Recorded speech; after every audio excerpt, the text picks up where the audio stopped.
நாங்க போனதுக்கு அப்புறம் உன்னை யாரடி பார்த்துப்பா? ஏன் உன்னை யார் பாத்துக்கிறாங்க?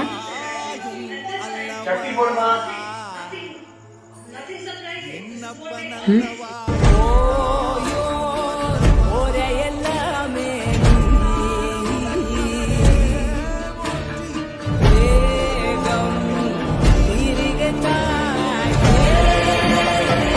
ஆராத இன்பம் அருளும் மலை போற்றி கையிலை மலையானே போற்றி போற்றி.